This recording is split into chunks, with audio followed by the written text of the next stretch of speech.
Assalamualaikum warahmatullahi wabarakatuh. Selamat datang kembali di mata kuliah Kimia Dasar bersama Ibu Suci. Kali ini tema kita adalah ikatan kimia.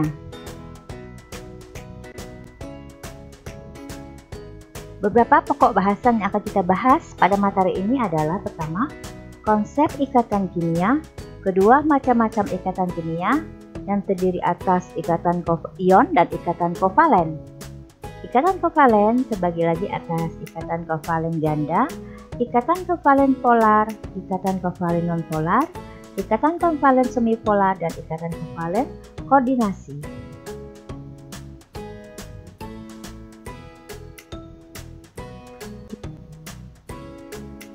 Kita bahas dulu tentang konsep ikatan kimia.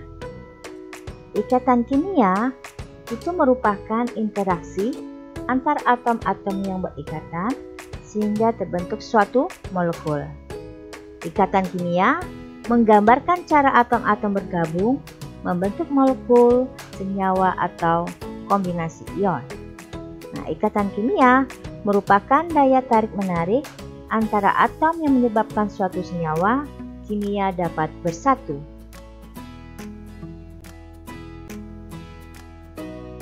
Bagaimana terjadi ikatan kimia tersebut?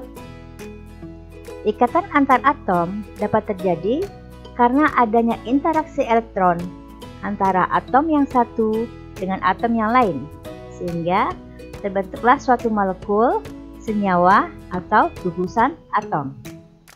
Nah, untuk mencapai kestabilan, atom-atom unsur saling mengadakan ikatan yang disebut dengan ikatan kimia. Pembentukan ikatan kimia dapat terjadi berdasarkan serah terima atau pemasangan elektron bergantung pada jenis unsur yang berikatan. Gitu ya. Selanjutnya, peranan elektron dalam ikatan kimia. Menurut teori Lewis atau teori oktet, atom-atom unsur akan memiliki kecenderungan ingin stabil, seperti gas mulia terdekat yang memiliki susunan 8 elektron pada kulit luar atau oktet, kecuali helium dengan 2 elektron pada kulit luar atau duplet. Ini sudah kita bahas di materi sebelumnya, yaitu tentang tabel konfigurasi elektron gas mulia atau golongan 8A.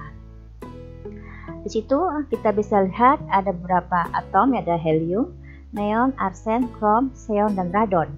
Nah, jumlah elektron pada kulit terluar masing-masing atom itu kurang lebih sama, ya, kecuali helium.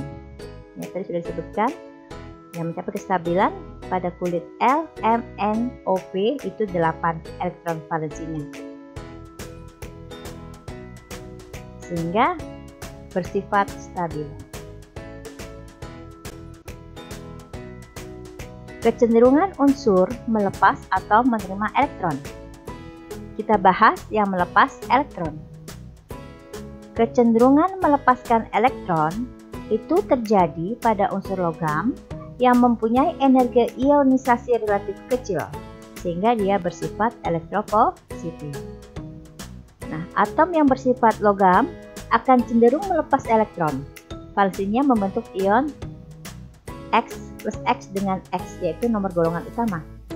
Nah, atom-atom akan melepaskan elektron agar elektronnya valensi menjadi 8 atau elektron valensinya menjadi 2 seperti gas mulia atau golongan 8A.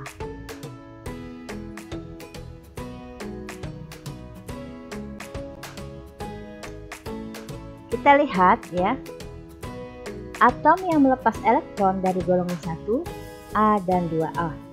Sementara atom yang menangkap elektron itu dari golongan 4A, 5A, 6A, dan 7A. Ya. Jadi untuk atom yang melepas elektron itu hanya golongan 1A dan 2A. Dan sisanya adalah atom yang menangkap elektron, yaitu golongan 4A, 5A, 6A, dan 7A. Untuk golongan 1A, elektron valensinya itu 1. Sehingga ia melepas 1 elektron membentuk ion positif 1. Melepas artinya positif, ya. Seperti contohnya ada Li+, Na+, dan K+. Untuk golongan 2A, elektron valensi pada kulit luar itu 2, sehingga dia akan melepas 2 elektron membentuk ion +2. Contohnya Mg+2, Ca+2, Sr+2, Ba+2, dan Ra+2. Nah, +2 ini adalah merupakan muatan, ya, muatan +2. Kita bisa lihat pada contoh, ya.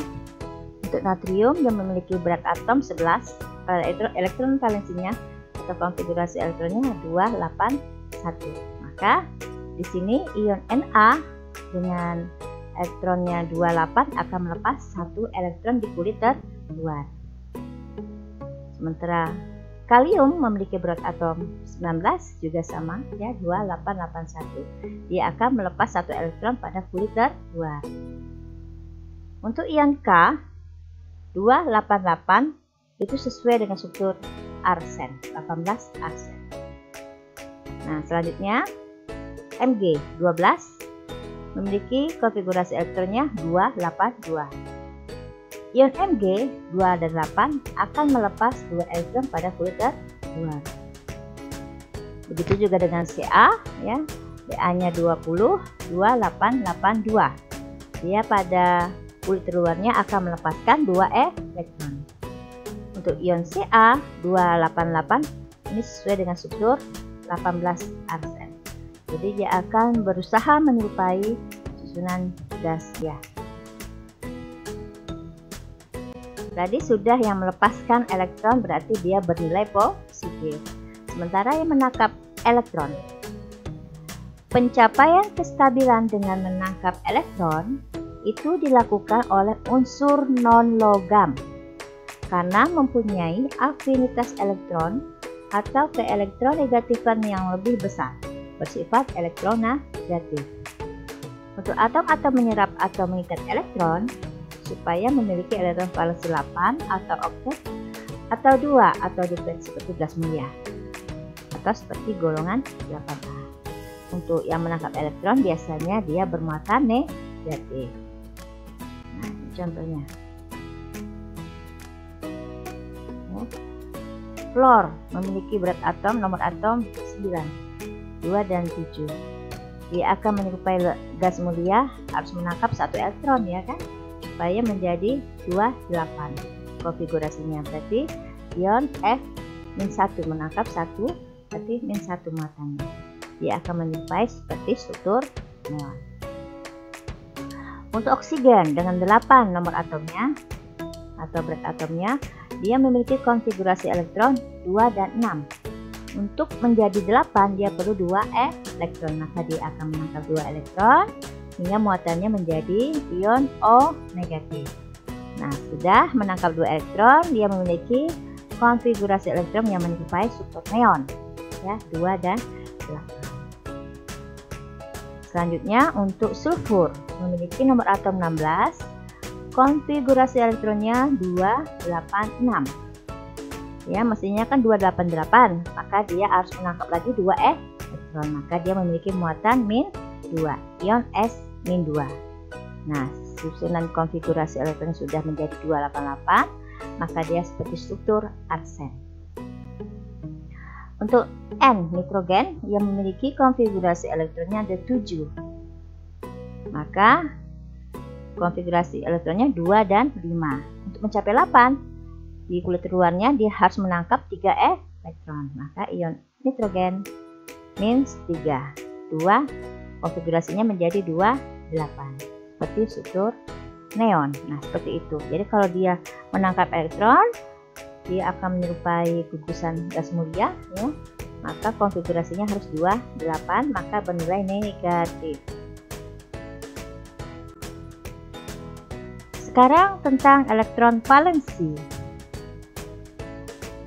Elektron valensi itu berperan pada pembentukan ikatan antar atom dalam membentuk senyawa, sehingga sifat kimia unsur banyak ditentukan oleh elektron valensinya.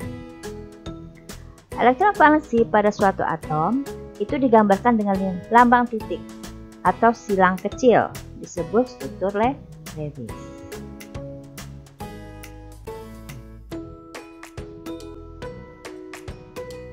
Selanjutnya, macam-macam ikatan kimia berdasarkan cara atom dari berbagai unsur untuk mencapai kestabilan.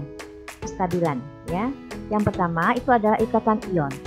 Yang kedua, ikatan kovalen. Ikatan kovalen ini terbagi lagi atas ikatan kovalen rangkap 2 atau 3, ikatan kovalen polar, ikatan kovalen nonpolar, dan ikatan kovalen koordinasi. Nah, kita bahas satu persatu ikatan ini. Yang pertama adalah ikatan ion. Ikatan ion itu adalah ikatan kimia yang terjadi antara unsur logam dan non-logam dengan cara serah terima elektron valensi, sehingga terjadi ion positif dan negatif yang berikatan dengan gaya elektrostatis. Misalnya, untuk logam 1A dan 2A, di sini kecuali H dan Be, dengan non-logam 6A dan 7A. Kemudian logam 1A dan 2A dengan H. Contohnya pembentukan NaCl, garam dapur, yaitu dari unsur natrium dan klor. Dapat digambarkan dengan rumus elektron atau rumus Lewis sebagai berikut. Na plus 1, sementara berikatan dengan Cl yang minus 1, ya, maka dia akan berikatan saling melengkapi. Ya, ada yang titik, ada yang X, lengkap sudah, sehingga ditulis NaCl. Jadi kalau sudah 8 berarti dia bersifat stabil. Ya kan? Kalian bisa lihat elektron pada kulit luarnya itu berjumlah 8. Contoh, bagaimana ikatan ion yang terjadi antara unsur K dan O? K memiliki nomor atom 19, maka konfigurasi elektronnya ada 2881. 1 merupakan elektron valensi di kulit luar, maka dia akan ditulis K+ karena melepaskan, ya. Melepaskan elektron 1, maka nilainya K+, K plus 1. Untuk oksigen, ya, nomor atomnya 8. Dia memiliki konfigurasi elektron 2 dan 6, 26. Nah, untuk mencapai kestabilan dia memerlukan 2 elektron di kulit luar, yaitu maka ditulis -2, O-2. Nah, kita bisa lihat di situ hitungannya untuk K, maka elektronnya 1 plus K itu memerlukan 2 elektron supaya nilainya bisa berikatan dengan oksigen, ya. Nah, di situ oksigen akan menangkap 2 elektron. Maka nantinya 2K plus O sama dengan 2K plus O2 minus, sehingga ditulis K2O, kalium, ya. K2O senyawa kalium oksida. Nah, ini saling melengkapi, ya. Sudah stabil karena berjumlah 8.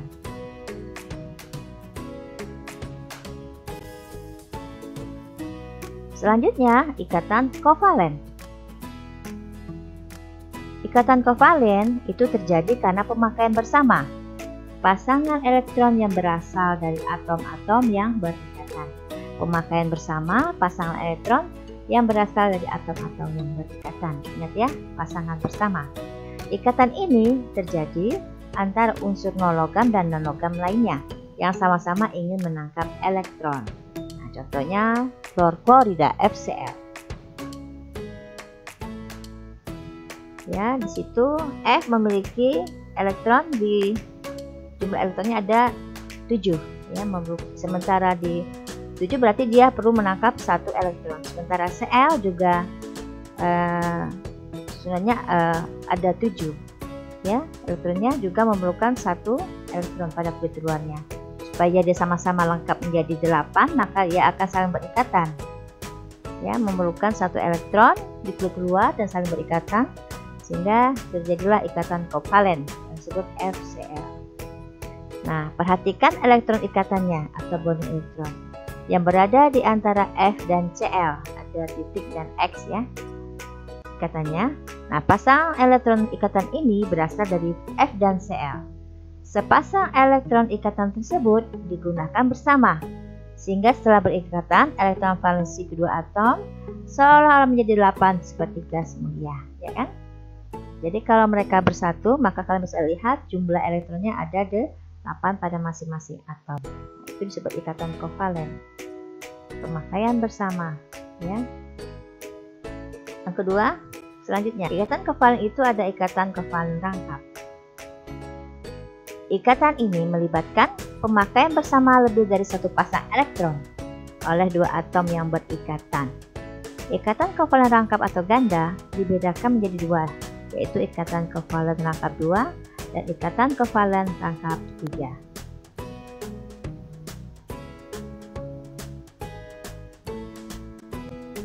Ikatan kovalen rangkap 2. Contohnya, ikatan antara dua atom oksigen untuk membentuk molekul O2. Kita bisa lihat ya pada gambar, untuk atom oksigen yang satu memiliki 6 elektron, dan dia supaya mencapai stabil ya harus memiliki 8 elektron, sehingga dia perlu 2 elektron ya. Begitu juga dengan oksigen yang lainnya, dia juga hanya memiliki 6 elektron, memerlukan 2 elektron supaya stabil. Nah, mereka akan saling berikatan ya. Pemakaian bersama elektronnya berjumlah 2, sehingga masing-masing atom itu memiliki 8 elektron ya. Nah, ditulis O2. Kita bisa lihat pada gambar yang di bawah itu ada X dan titik, pemakaian bersama 2 elektron ya dipakai bersama, sehingga disebut ikatan kovalen rangkap 2. Contoh yang lain adalah ikatan rangkap 2 yang lain, itu contohnya adalah CO2.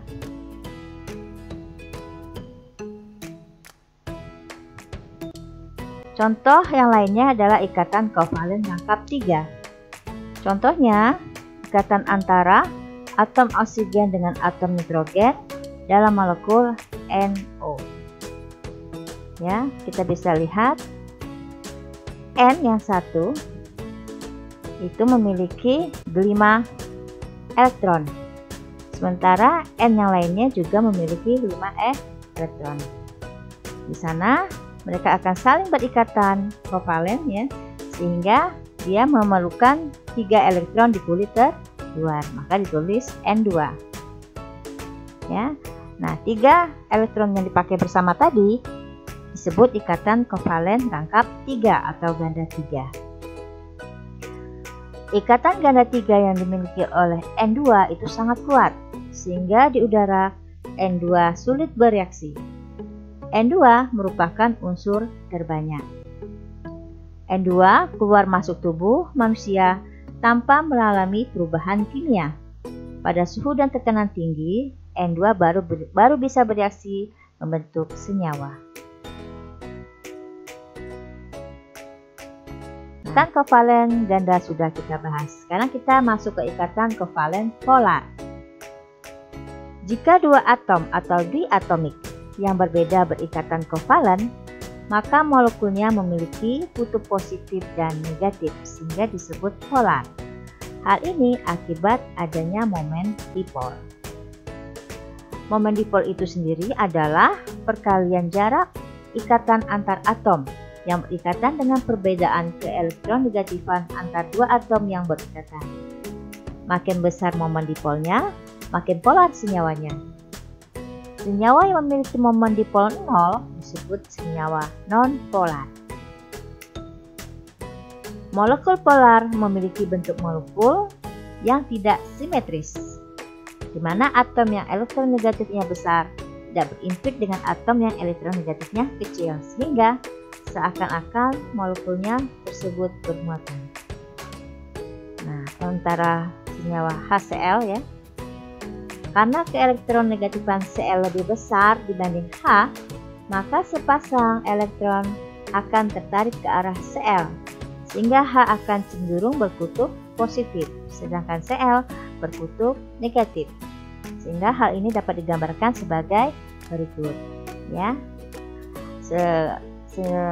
Tanda dipolnya itu kalian bisa lihat D positif dan D negatif. Untuk H, D positif, Cl, D negatif.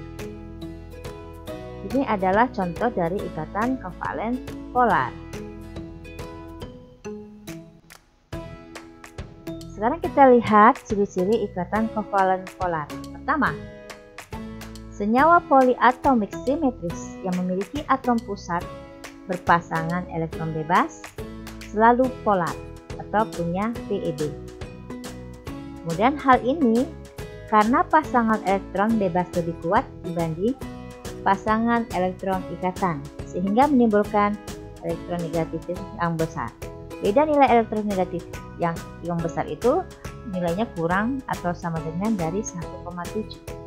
Contoh senyawanya adalah H2O, NH3, M3 dan sebagainya.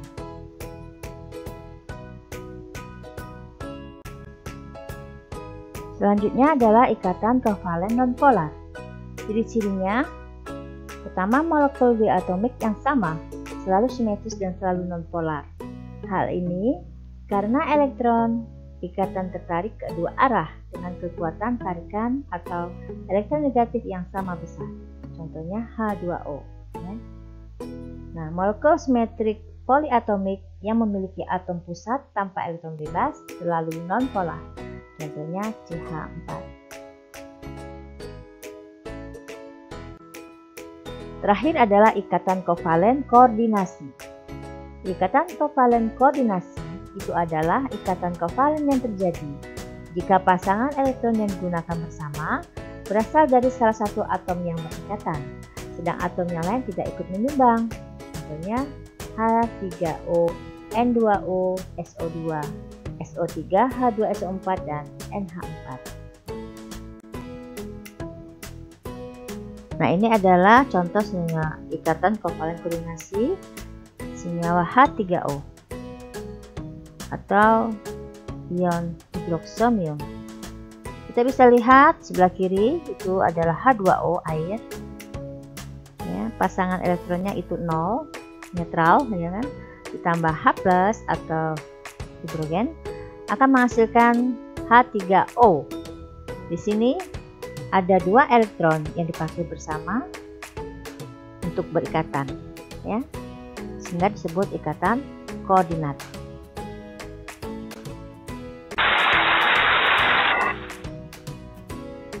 Demikianlah materi Ibu tentang ikatan kimia. Sekian dan terima kasih. Jika materi ini sangat bermanfaat dan mudah dimengerti oleh kalian, silakan subscribe, share, like, and comment channel YouTube Urai Suci, sehingga Ibu lebih bersemangat lagi untuk membuat video-video menarik lainnya tentang kimia dasar. Akhir kata, Assalamualaikum warahmatullahi wabarakatuh.